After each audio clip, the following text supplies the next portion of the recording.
The stars beyond the outer rim always looked different to Captain Hyunwoo. They seemed colder somehow, more distant, like they were warning travelers to stay away. He stood on the bridge of the endless horizon, watching the planet Keras 7 rotate slowly on the main view screen. The world was dark green and brown, covered in thick forests and jagged mountains. It looked angry. "Captain, I'm detecting those energy signatures again," Lieutenant Daejung said from his station. His 4 eyes blinked in sequence, which meant he was nervous. Daejung was always nervous when they visited death worlds. "Same location as before, deep in the northern cave system," Hyunwoo nodded. His blue crystalline skin reflected the soft light of the bridge displays. He had been a captain for 12 years and he had learned to trust his instincts. Something about this planet bothered him. 3 survey teams had come to Keras 7 before them. None of them had returned. The official report said the planet's predators were too dangerous, the gravity too strong, the environment too hostile. The coalition had marked the world as off-limits, but someone was down there. The energy signature was clear. It looked like a simple campfire, which made no sense at all. Who would light a campfire on a death world? "Dr. Hana, what do you think?" Hyunwoo asked. The xenobiologist turned her large compound eyes toward him. Her insectoid features made her expressions hard to read, but her antennae were twitching with excitement. "Captain, if someone survived down there, we need to know how." This planet killed trained coalition soldiers. The predators here are classified as extreme threats. The gravity is 1.4 times standard. The valley atmospheres contain toxic gases. Nothing should be able to survive there without heavy equipment. "Pilot June, can you get us closer?" Hyunwoo asked the young navigator. June's hands moved across his controls with practiced ease. "Yes, sir. I can bring us into low orbit over the cave system. But Captain, if we go down there—" "I know the risks," Hyunwoo said quietly. He had read the reports about the previous teams. The bodies they had recovered showed massive trauma. The creatures on Keras 7 didn't just kill, they destroyed. "But we have to investigate. Someone might need help." The ship descended through the thick atmosphere. The ride was rough, and even through the stabilizers, everyone on the bridge could feel the planet's heavy gravity pulling at them. When they finally landed on a rocky plateau near the cave entrance, Hyunwoo felt like he weighed twice as much as normal. The team suited up in heavy environmental gear. The suits would protect them from the toxic gases and help with the gravity, but they were bulky and slow. Hyunwoo checked his weapon, a standard coalition plasma rifle. Daejung carried 2 pistols and looked like he wanted to carry more. Dr. Hana brought her scanning equipment, and young June had a nervous smile on his face. "Stay close," Hyunwoo ordered as they stepped out of the ship. "Keep your weapons ready." According to the reports, the razor serpents hunt in packs, and the titan wolves can smell fear. The cave entrance was huge, at least 30 meters tall and twice as wide. Dark water dripped from somewhere deep inside and the sound echoed strangely. As they walked into the darkness, their helmet lights cutting through the gloom, Dr. Hana gasped. "Captain, look at the walls. Bones. Thousands of them." The cave walls were lined with bones of every size and shape. Some were small, maybe from creatures the size of a dog. Others were massive, clearly from predators that could swallow a person whole.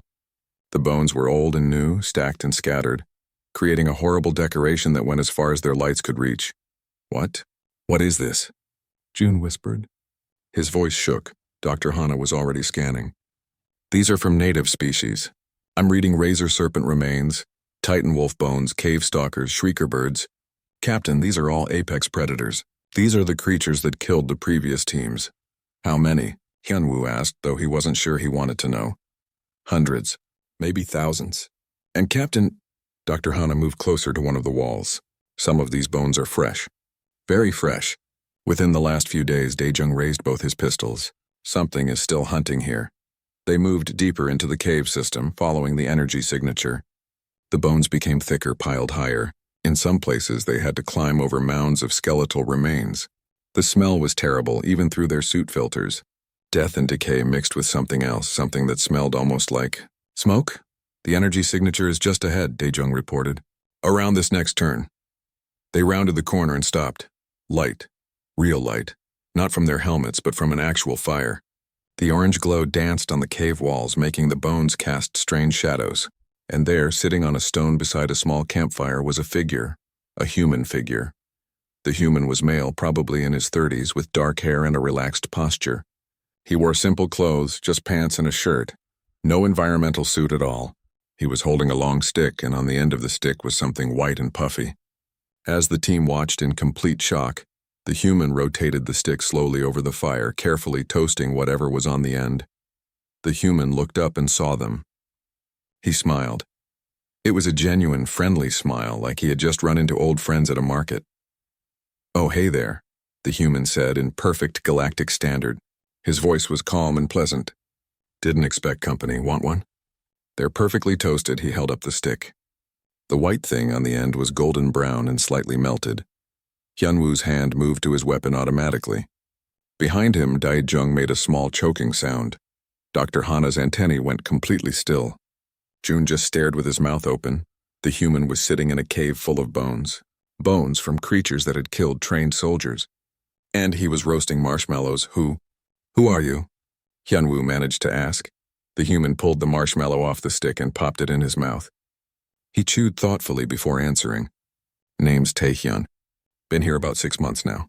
You guys from the coalition? I was hoping someone would eventually pick up my distress beacon. But honestly, I kind of stopped expecting it after the first month." "6 months?" Dr. Hana stepped forward, her scientific curiosity overriding her fear. "You've survived on this planet for 6 months?" "Yeah, it's been interesting," Taehyun said. He grabbed another marshmallow from a small bag beside him and put it on his stick. "Rough at first, not gonna lie. The local wildlife is pretty aggressive, but you learn to adapt, you know?"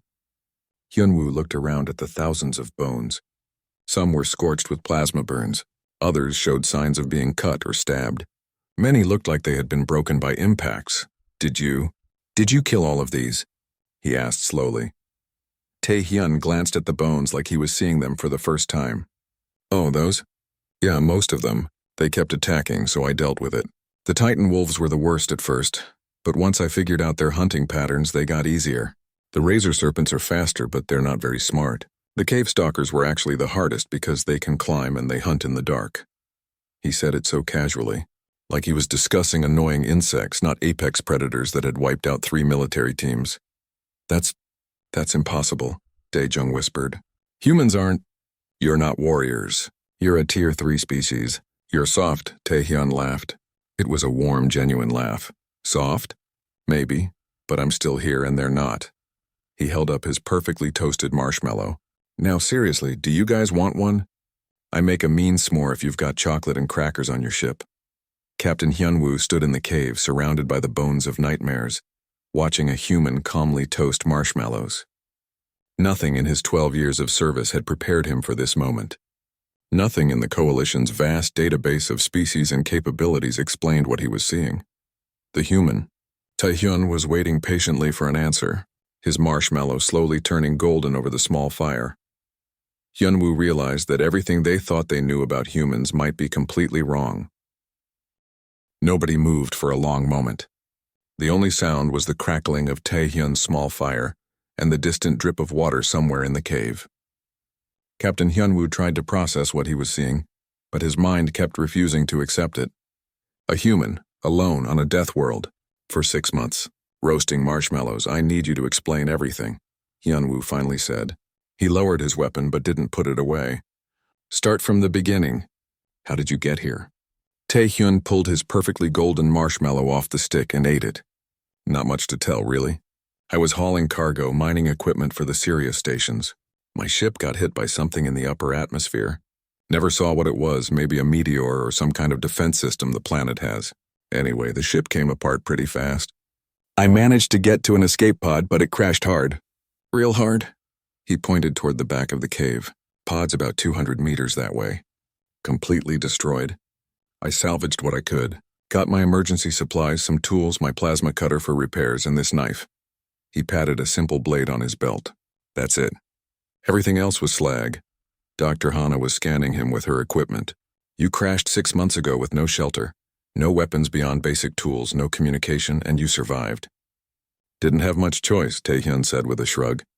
"First night was the worst. I didn't know about the Titan wolves yet. 3 of them found me around midnight. That was a bad time. And how did you survive?" Jun asked. The young pilot had slowly moved closer, fascinated. "Ran mostly," Taehyun admitted. "Ran for about 4 hours straight. They're fast, but they can't keep up that speed forever. I can, well, not fast, but I can keep going. Eventually, they got tired and gave up. That's when I learned the first rule of this planet. Everything here is stronger and faster than me, but nothing here can outlast me. Lieutenant Daejung was looking at the bones again. But you didn't just run. You killed them. Yeah, after I figured out their patterns, Taehyun said. He started putting another marshmallow on his stick. The Titan wolves hunt in packs, usually 5 or 6. They try to surround you, cut off escape routes. But they're not patient. If you keep moving, keep changing direction, they get frustrated. They make mistakes. Once they make mistakes, you can take them down one at a time. He said it like he was explaining how to fix a broken engine, not how to kill creatures that had destroyed military teams. What about the razor serpents? Dr. Hana asked. Her scientific curiosity had completely taken over now. They're classified as extreme threats. Armored scales, venomous bite, can move at speeds of up to 60 kilometers per hour. Oh yeah, those guys are annoying, Taehyun agreed, but they always strike from the same angle. Always. Once you know that, you just don't be where they think you'll be. I lost count of how many times I used that trick. They'd strike, miss, and slam into the cave wall. Then I'd hit them while they were stunned. Captain Hyunwoo walked around the cave looking at Taehyun's living space. The human had built furniture from bones and leather. There was a sleeping area with furs and hides piled for warmth. A water collection system made from rocks and pieces of cloth filtered rainwater from the surface. In one corner, small plants were growing in carefully arranged soil. You built all this? Hyunwoo asked. Had to. The cave stays pretty cold at night, and the rain here is acidic in the valleys, so I needed clean water. The plants are from seeds in my emergency rations. Took a while to get them to grow, but now I've got some vegetables. Not much, but better than eating synthesized protein bars for 6 months. The human had done more than survive. He had made a home. He had adapted to a world that should have killed him in days. I need to report this, Hyunwoo said. He activated his communicator. This is Captain Hyunwoo to Coalition Command. We've found a survivor on Karis 7. Human male, alive and apparently healthy. Requesting immediate contact with Senior Command. The response came quickly. Too quickly. Within an hour, another ship arrived. Commander Sung Min, head of Coalition security for this sector, brought a full security detail. He was older than Hyunwoo, with darker blue skin and 6 eyes instead of 4. He looked angry. Explain this to me again, Sung Min demanded, standing in the cave and looking around at the bones. One human. No weapons. 6 months. That's the situation, Commander, Hyunwoo confirmed. Sung Min walked up to Taehyun, who was now making what he called a s'more by putting his toasted marshmallow between 2 crackers with a piece of chocolate. What weapons are you using? Advanced plasma systems? Neural disruptors? Genetic enhancements? Just this. Taehyun held up his plasma cutter. It's for cutting metal, not fighting. And this knife. Oh, and rocks. I throw a lot of rocks. You'd be surprised how effective a well-thrown rock can be. That's impossible, Sungmin said flatly. Scan him. Full military scan. I want to know what enhancements he has.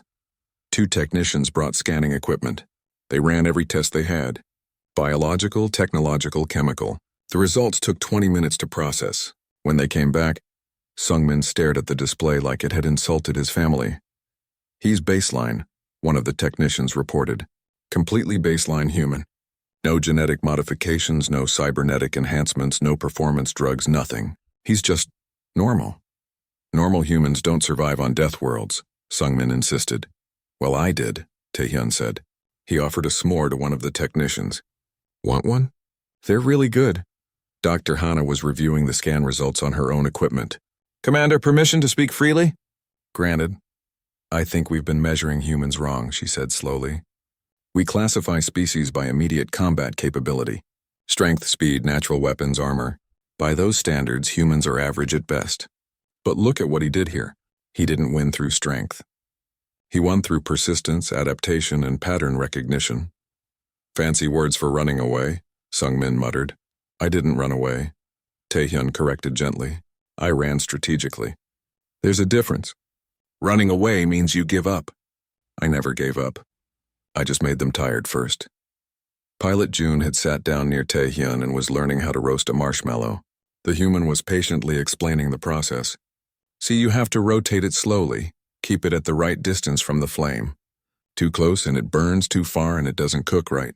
It takes patience. How much patience? June asked. About 5 minutes per marshmallow. 5 minutes? June looked shocked. That's so long, Taehyun laughed. 5 minutes is nothing. I once tracked a Titan wolf pack for 3 days straight before they got tired enough for me to take them down safely. Patience is the whole game here. Commander Sung-min was quiet for a long time. He walked around the cave, examining the bones more carefully. He saw the scorch marks from plasma fire, but they were minimal. Most of the kills had been done with simple cuts and impacts. Stabbing, hitting. Basic brutal efficiency. How many predators have you killed? Sung-min asked finally. Taehyun thought about it. I stopped counting after the first month. Maybe 300. Could be more. They kept coming, and I kept dealing with them. After a while, I think they learned to avoid this area. Haven't had an attack in about 2 weeks now. 300 apex predators, killed by one baseline human with a plasma cutter and a knife. What's your secret? Song-min asked, and for the first time he sounded curious instead of skeptical. What did you do that trained coalition soldiers couldn't? Taehyun considered the question while he made another s'more. I think the difference is expectations. Your soldiers probably expected to be strong enough, fast enough, or well-armed enough to handle the threats. When they realized they weren't, they probably panicked. I never expected to be any of those things. I'm not strong, I'm not fast, and my tools are basic. So I used what I'm good at, which is not giving up, Taehyun said simply. Humans are really, really good at not giving up. We're built for it. Our bodies can keep going long after our minds say stop. We can heal from injuries that would kill other species. We can eat almost anything. We can adapt to almost any environment if given enough time. And most importantly, we're stubborn. Really, really stubborn. He held up his s'more. This planet tried to kill me every single day for 6 months. It sent its biggest, fastest, most dangerous creatures after me. And here I am, eating marshmallows and explaining to Galactic Military Command that I'm just too stubborn to die. Commander Sung-min stared at the human for a long moment. Then he looked at Captain Hyun-woo. Get Coalition Command on the line. The secure channel. We need to reclassify humanity's threat assessment. Threat assessment? Taehyun looked confused. I'm not a threat.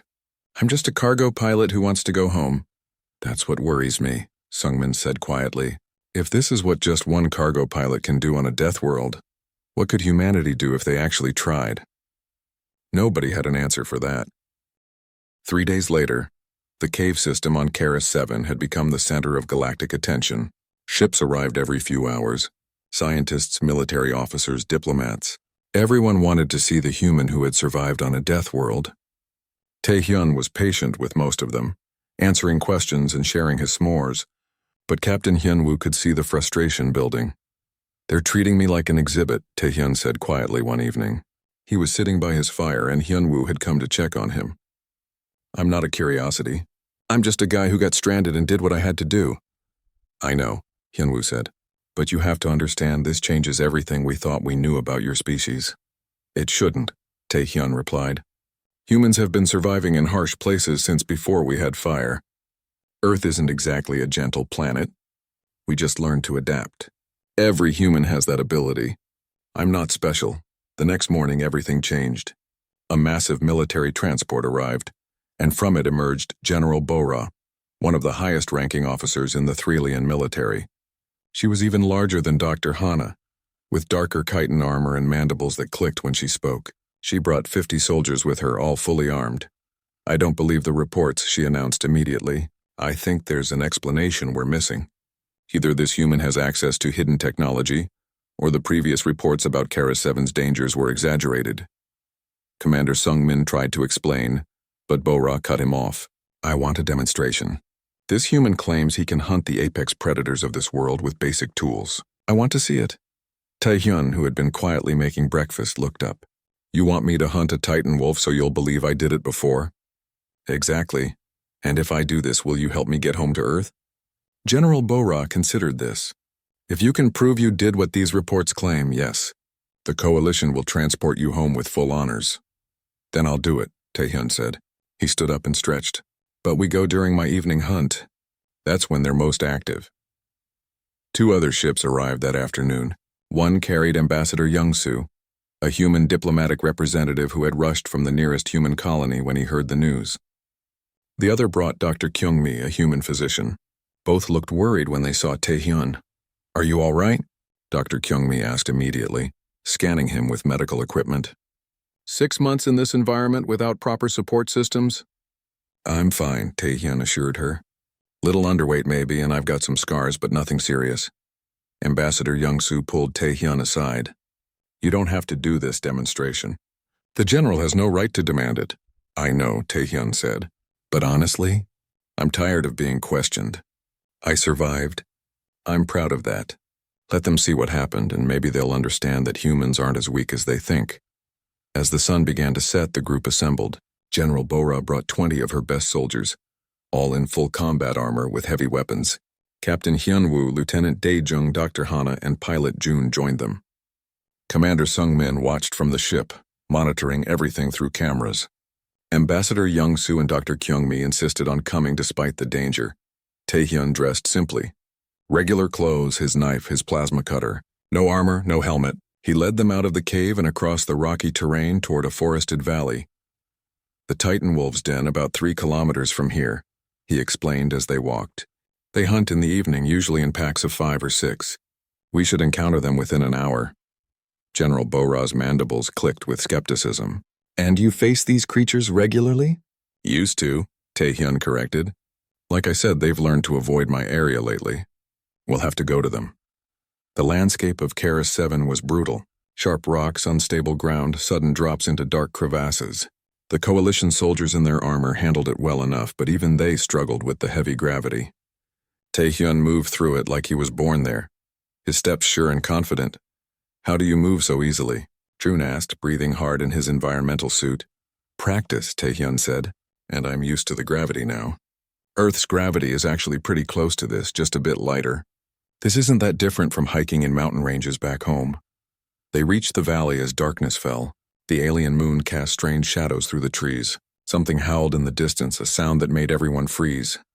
Titan wolves, Taehyun said calmly. About 200 meters that way. 6 of them, I think. Maybe 7. How can you tell? General Bora demanded.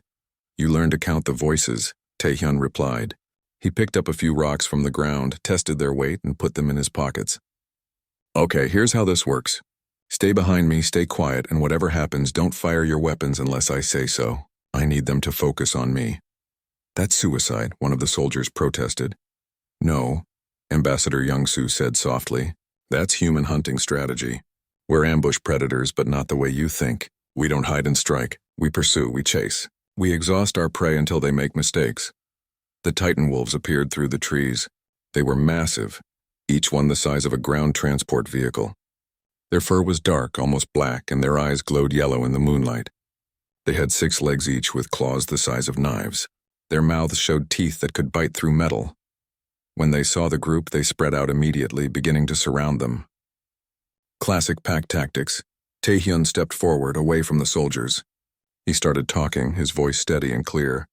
Hey there, big guys. Remember me? I'm the one who killed your friends a few weeks back. Yeah, I'm still here. Still alive. Still not running, the wolves snarled. They began to circle closer. Then Taehyun threw a rock. It hit the lead wolf right on its nose. The creature yelped in surprise and anger. Taehyun immediately ran to the left toward a cluster of large boulders. The wolves, enraged by the attack, chased after him. What followed was 43 minutes of the most intense combat any of the observers had ever witnessed. But it wasn't combat in the traditional sense. Taehyun didn't fight directly. He ran, making the wolves chase him. He threw rocks to distract them, to split their attention, to make them angry enough to lose their careful pack coordination. He used the terrain, leading them into narrow passages where they got in each other's way. When a wolf lunged at him, he didn't try to block or overpower it. He dodged at the last second, letting it crash into the rocks behind him. While it was stunned, he would strike quickly with his knife or plasma cutter, targeting weak points he had clearly learned through experience. Then he would run again before the others could reach him. He made them tired. That was his strategy. The wolves were faster, stronger, had more endurance than any coalition species, but they didn't have more endurance than a human. As the minutes passed, the wolves began to slow. Their coordination failed. They made mistakes. Taehyun used every mistake. When one wolf hesitated for just a second, he was there with his blade. When another took a wider turn than it should, he threw a rock into its path, making it stumble. He was always moving, always watching, always 3 steps ahead of them. Dr. Hana was recording everything, her antennae quivering with excitement. He's using pattern recognition, she explained to anyone listening. He's learned exactly how they move, how they hunt, what they'll do in every situation. He's not stronger or faster, but he knows them better than they know themselves. By the 30-minute mark, 3 wolves were dead. 2 more were injured and retreating. The last one, the pack leader, was still trying to fight, but it was exhausted. Its movements were slow, its reactions delayed. Taehyun stood still finally, breathing hard but steady. His clothes were torn and he had cuts on his arms and face. Blood ran down his left leg. But he was standing and the wolf was barely able to stay on its feet. "I'm still here," Taehyun said to the wolf. "And you're done." The wolf looked at him with something that might have been respect or fear. Then it turned and limped away into the forest, joining the 2 injured wolves that had retreated earlier. Taehyun let them go. He walked back to the shocked group of observers, wiping blood from his face. "That's how it works. They're stronger and faster, but I'm more stubborn. I don't stop. I don't give up." Eventually, they do. Dr. Kyungmi immediately rushed to treat his injuries, but they were superficial. Cuts and bruises, nothing serious. She explained to the others, "Human healing is remarkably fast compared to most species. These wounds will be mostly healed in a week." General Bora stood silent for a long time, processing what she had seen. Finally, she spoke. "Ambassador Youngsu, I need to understand. Is this normal for humans?" Youngsu nodded slowly. "Every human has this capability, General. It's how we evolved. On Earth, we weren't the strongest predators. We weren't the fastest. We weren't the biggest. But we were the most persistent. We would chase prey for days until it collapsed from exhaustion. We call it persistence hunting. It's in our biology, our psychology, our culture. We don't quit." "And the pain tolerance?" Bora asked, looking at Taehyun's injuries. "Humans have the highest pain tolerance of any known species," Dr. Kyungmi explained. "We evolved to keep functioning even with significant injuries. Our bodies produce natural painkillers during stress, and our minds can compartmentalize pain, pushing it aside to focus on survival." General Bora looked at her soldiers, then at Taehyun, then back at her soldiers. "I'm recommending to the Coalition Council that humanity be reclassified from Tier 3 to potential Tier 1 status. This changes everything." "I just want to go home," Taehyun said, sitting down on a rock and accepting water from Pilot June. "You will," Bora promised. "But first, would you be willing to train Coalition soldiers? To teach them these techniques?" Taehyun looked at the sunset, thinking about home, about Earth. Then he looked at the soldiers, at the people who had come to understand what he had done. "Yeah, I'll do it. On one condition. Name it. They have to learn to make proper s'mores first. Can't teach persistence without patience, and you learn patience by toasting marshmallows." Despite everything, General Bora's mandibles quirked in what might have been a smile. 3 months passed and the galaxy had changed. News of Taehyun's survival spread through every coalition world, through every station, through every ship traveling between the stars. The human who had lived on a death world became a story people told, sometimes with belief, sometimes with doubt, but always with interest. On the central station of the Galactic Coalition, in the Grand Council chambers, Councillor Jin Seok called an emergency session. He was ancient, even by galactic standards, his crystalline body showing the wear of centuries. He had seen species rise and fall, had witnessed wars and peace, but he had never called a session quite like this one. "We are here to discuss the human question," Jin Seok announced to the assembled representatives from 200 worlds. "Recent events have forced us to reconsider everything we thought we knew about humanity." The chamber filled with whispers. Some species looked nervous, others looked curious. The human representative, Ambassador Youngsu, sat quietly, waiting. On the massive display screen, data began to appear. Captain Hyunwoo's reports, General Bora's recommendations, medical scans, video footage of Taehyun's demonstration hunt, and most importantly, a comprehensive study conducted over the past 3 months. Scientist Hyo Jin, a Valorian evolutionary biologist, stepped forward to present her findings. Her 4 eyes looked tired but excited. "Honorable Council, I have spent 3 months studying human capabilities, human evolution, and human potential. What I have discovered has fundamentally changed my understanding of species classification. She activated the display, showing an image of Earth. This is the human homeworld. By our standards, it is a death world. Gravity 0.98 standard, violent weather systems, seismic instability, dangerous fauna, and seasonal variations that would kill most species. Yet humans evolved there, adapted to it, and thrived in it. The display changed, showing human anatomy. Look at their biological advantages. First, temperature regulation.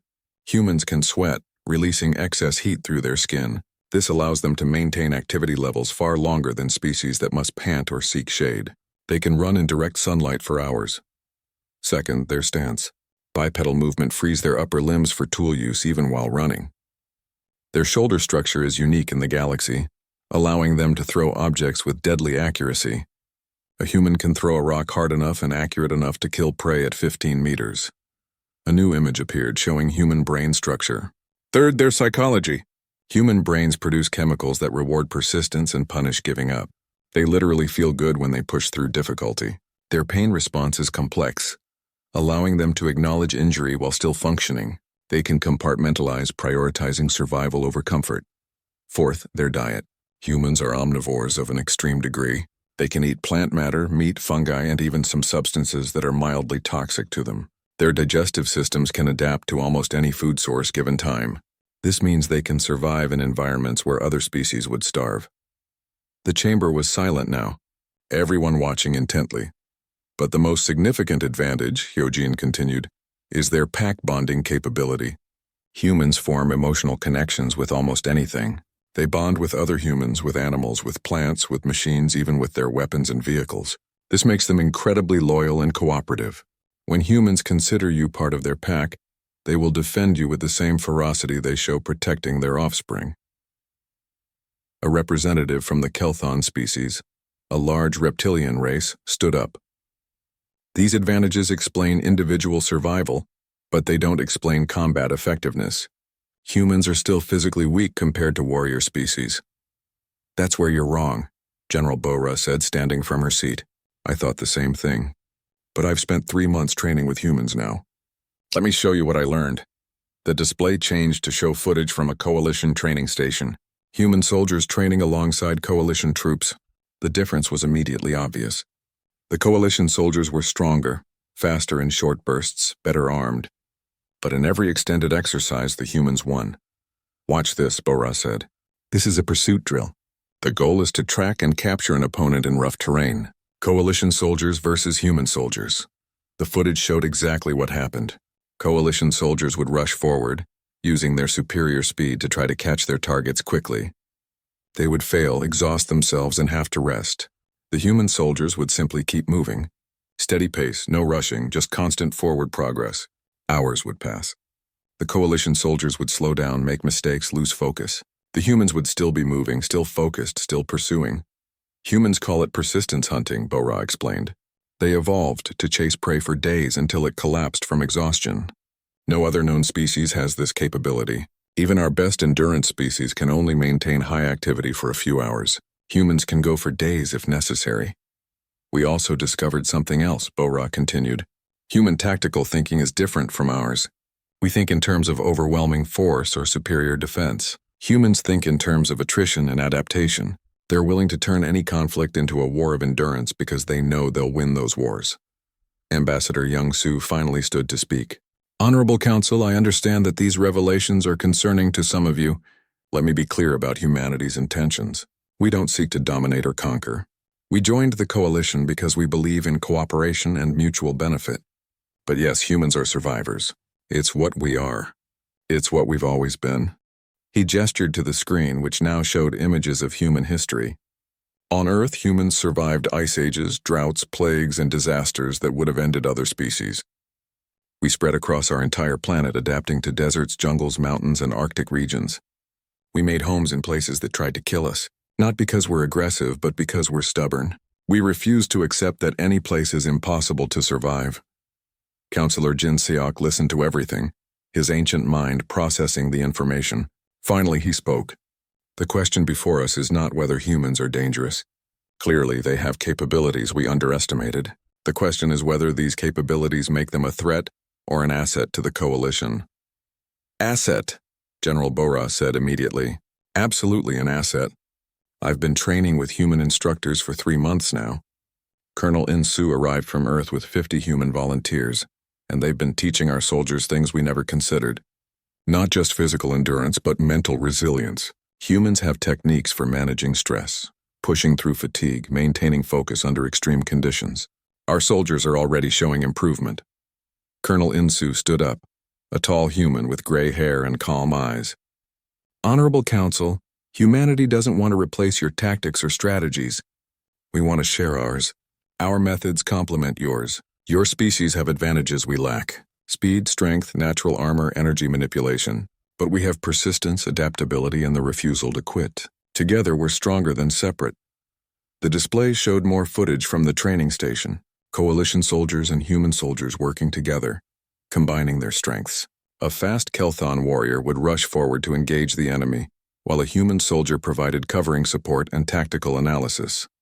A strong Valorian soldier would break through defenses while a human soldier found the weak points to exploit. This is what we've created, Colonel Insu said. Mixed units that use the best capabilities of each species. And it works. Our efficiency ratings are up 40% compared to single-species units. Meanwhile, on various coalition stations across the galaxy, Tai Hyun was becoming something more than just a survivor. He moved between stations, teaching survival skills and sharing his experiences. He didn't act like a hero or a warrior. He was just himself, friendly and patient, always willing to explain his techniques. At Station 7, he taught a group of young Threlian soldiers how to make fire without modern tools. At Station 12, he demonstrated water purification methods using only natural materials. At Station 20, he explained how to read terrain and predict predator behavior. But more than the techniques, he taught them philosophy. It's not about being the strongest, he would say. It's about being the one who doesn't quit. When everything hurts, when you're tired, when you want to give up, that's when you keep going just a little more. That's the human advantage. We're too stubborn to know when we're beaten. People started calling him teacher, though he always protested the title. I'm just a cargo pilot, he would insist. But the students kept coming, kept learning, kept growing stronger through his lessons. Back at the council chambers, the vote was called. Should humanity be reclassified from Tier 3 to Tier 1 species? The implications were enormous. Tier 1 species received full representation on the council, full military cooperation rights, and full access to all coalition technologies and resources. The vote was not unanimous, but it was clear. 78% in favor. Humanity was now officially recognized as a Tier 1 species, not for their technology or their numbers, but for their indomitable spirit. Councillor Jin Seok made the announcement official. Let it be recorded that on this day, humanity joins the ranks of Tier 1 species within the Galactic Coalition. Not because they are the strongest or the fastest, but because they embody a quality we have learned to value: persistence. They have shown us that sometimes the greatest strength is simply refusing to give up. Ambassador Young-Soo bowed respectfully. Humanity is honored by this recognition. We pledge to serve the Coalition with the same dedication we show to our own survival. We will be your allies, your friends, and if necessary, your most persistent defenders. As the session ended and representatives filed out, many stopped to speak with Young-Soo, to ask questions about humans, to express interest in training exchanges or cultural sharing programs. The galaxy was beginning to understand that humanity had more to offer than anyone had realized. Far away on a training station, Taehyun was teaching a young Valorian pilot named June how to properly toast a marshmallow. See, patience, Taehyun said. 5 minutes feels like forever, but the result is worth it. Everything worth doing takes time and patience. June watched the marshmallow slowly turn golden. Is this really how you survived? With patience? Patience, persistence, and refusing to quit, Taehyun confirmed. Those 3 things will get you through anything. Trust me. I lived on a death world for 6 months. If I can do that, you can do anything. The galaxy was changing, one lesson at a time. The message arrived at Coalition Command at 0300 hours station time. It was marked urgent, highest priority.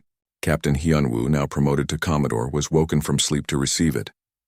The words on the screen made his blood run cold. Arcturus Station was under attack. The Vexlar had come in force, 10,000 strong, their ships blocking any escape. The station held 300 human civilians, mostly families and researchers. It was humanity's first independent settlement outside their solar system. a symbol of their growing place in the galaxy. Now it was dying. What are our options? Hyunwoo asked his tactical officer. None good, sir. Arcturus is 3 days away at maximum speed. Even if we leave now, we'll arrive too late. The Vexlar will overwhelm the station in 48 hours, maybe less. What about the humans? Will they evacuate? The officer shook his head. They're refusing evacuation. They sent a message. It says if Taehyun could survive alone, we can hold together. Send help, but we're not abandoning our home. Hyunwoo felt something strange in his chest. Respect, certainly. But also fear. Fear of what humans might do, what they might sacrifice because they were too stubborn to run. Get me General Bora and General Woo Jin immediately, Hyunwoo ordered. And someone find Taehyun. We need him. Arcturus Station was never meant to be a military installation. It was a research facility and colony, built around a stable asteroid in a quiet sector. The humans living there were scientists, teachers, engineers, families. They had no army. They had no warships. They had mining equipment, repair tools, and their own determination. When the Vexlar arrived demanding surrender, the station's commander, a woman named Ji-Won, gave a simple response. No, the Vexlar were confused by this. Surrender or die were the only options in their understanding. They attacked, expecting quick victory. They were wrong. The humans turned the station into a fortress. They collapsed main corridors and rebuilt them as narrow passages where the Vexlar's numbers meant nothing. They flooded sections with toxic gases from their mining operations. They used the station's gravity controls to create zones where the attackers struggled to move. They worked in shifts, ensuring someone was always awake, always watching, always fighting. Among the defenders was a young man named Il-sung, only 16 years old. He should have been in school, learning mathematics or literature. Instead, he was defending the agricultural sector with 4 other teenagers and a collection of farming equipment, turned into weapons. They're coming again, his friend Haiwan said, checking the sensors they had rigged. She was 15, good with electronics, and had already saved their section 3 times by detecting Vexlar infiltration attempts. Same corridor? Il-sung asked, gripping a welding torch that had been modified into a weapon. No, they're trying the ventilation system this time. Of course they are, Il-sung muttered. They had sealed the vents twice already, but the Vexlar kept finding ways in. All right, everyone to positions. Remember what teacher said. We don't have to win. We just have to not lose. They had all watched Taehyun's lessons, had studied his techniques. Persistence, adaptation, never quit. The words had seemed abstract before, just philosophy. Now they were survival. The Vexlar came through the vents, their chitinous bodies perfect for crawling through tight spaces. There were 15 of them against 5 human teenagers. The odds should have been hopeless, but the teenagers had prepared. They had turned the agricultural sector into a maze of traps and ambush points. When the Vexlar dropped from the vents, they found themselves in an area filled with automated sprinklers that sprayed acidic fertilizer. While they were disoriented, Il-sung and his friends attacked from multiple angles, never staying in one place, always moving, always adapting. The fight lasted an hour. When it was over, all 15 Vexlar were dead or retreating. The teenagers were exhausted, some were injured, but they were alive. And they weren't giving up. This scene repeated across the station. Humans who had never fought before were learning to fight. Scientists were building weapons from laboratory equipment.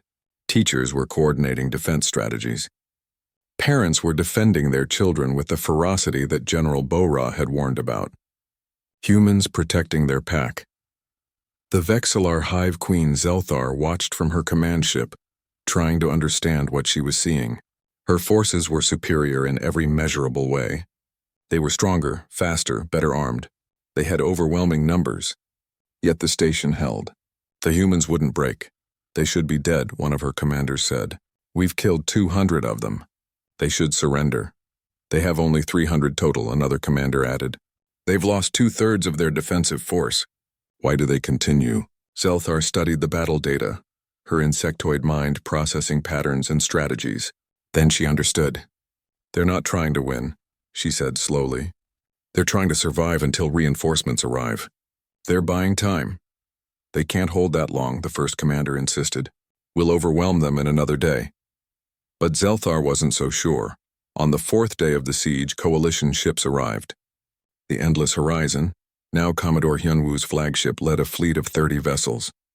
With them came General Bora's military force and most importantly General Wu Jin with 500 human soldiers and Tae Hyun. What they found shocked them. Arcturus Station still held. Barely, but it held. Of the 300 civilians, 273 were still alive. They were exhausted, wounded. Some were barely conscious, but they were fighting. "Get me Il-sung," Tae Hyun said immediately when he saw the defense reports. "The kid defending the agricultural sector. I want to meet him." When Il-sung appeared on the communication screen, he looked like he had aged 10 years and 4 days. His face was dirty, his clothes torn, and he had a bandage around his head. But his eyes were bright and alert. "Teacher," Il-sung said, and his voice nearly broke with relief. "You came." "Of course I came," Tae Hyun replied. "You held the line. All of you. I'm so proud. We did what you taught us," Il-sung said. "We didn't quit. Even when it hurt, even when we were scared, we kept going." "That's all it takes," Tae Hyun said gently. "That's the secret. Just keep going." General Wu Jin deployed his forces using a strategy that baffled the Vexillar. Instead of a massive assault, he sent small rotating teams. Fresh soldiers would engage the Vexillar forces, fight for 2 hours, then rotate out. New soldiers would take their place. The Vexillar never got a moment to rest, to recover, to regroup. "This is persistence warfare," Wu Jin explained to Commodore Hyunwoo. "We learned it from studying Tae Hyun's survival tactics. Never let the enemy rest. Keep constant pressure. Make them tired. Make them make mistakes." It worked. The Vexillar, who had maintained their siege for days, began to falter. Their soldiers needed rest, but the human soldiers kept rotating, always fresh, always pressing. When Vexillar forces tried to retreat to recover, human teams pursued them, never letting them establish defensive positions. On the 6th day of the siege, Hive Queen Zelthar made a decision that would be recorded in military history. She ordered a full retreat. The Vexillar had never retreated before. They fought until victory or death. But facing humans, facing their endless persistence, their refusal to quit, Zelthar understood she couldn't win. Not because she lacked strength or numbers, but because she lacked the will to match human stubbornness. "They don't fight to win quickly," she reported to the Vexillar High Council later. "They fight to outlast. They will turn any conflict into a war of attrition. And their biology, their psychology, everything about them is built to win those wars. They will exhaust their enemies through sheer persistence." The siege ended. Arcturus Station was saved. The human casualties were high, but every single human had survived. Many were wounded, some seriously, but Dr. Kyung-mi and her medical teams worked around the clock. Human healing was fast and their will to survive was faster. Tae Hyun went to the agricultural sector to meet Il-sung in person. The young man stood among the wreckage of what had been a peaceful farming area, now scarred by battle. When he saw Tae Hyun, he smiled. "We held," Il-sung said. "You did more than hold," Tae Hyun replied. "You showed the galaxy what humans can do when we don't give up. You became a symbol, Il-sung. You and every person on this station." "I was so scared," Il-sung admitted quietly. "Every day, every hour I wanted to run." "But you didn't." "No, because you survived 6 months alone on a death world. If you could do that, I could hold for a few days with 300 people beside me." Tae Hyun put a hand on the young man's shoulder. "That's the thing about humans. We're stronger together, but each of us has that core of stubbornness, that refusal to quit. You always had it in you. You just needed a reason to use it." 6 months after the siege, Tae Hyun finally went home to Earth. He was offered medals, parades, monuments. The coalition wanted to honor him as a hero, as the human who changed everything. He declined it all. "I'm not special," he insisted. "I'm just a regular person who did what needed doing." Ambassador Young-soo met him at the spaceport on Earth. "You changed the galaxy, you know. Humanity is now recognized as equals, as Tier 1 species. Our methods are being taught across the coalition. You started all of this." "No," Tae Hyun said, looking at the blue sky of his homeworld. "I just survived. Il-sung and the others at Arcturus Station, they're the real heroes. They proved that every human has what it takes. I was just the first example." He returned to his small apartment in Seoul. He went back to work as a cargo pilot, running supplies between Earth and nearby stations. People recognized him sometimes, but he always smiled politely and moved on. He didn't want fame. He just wanted to live his life.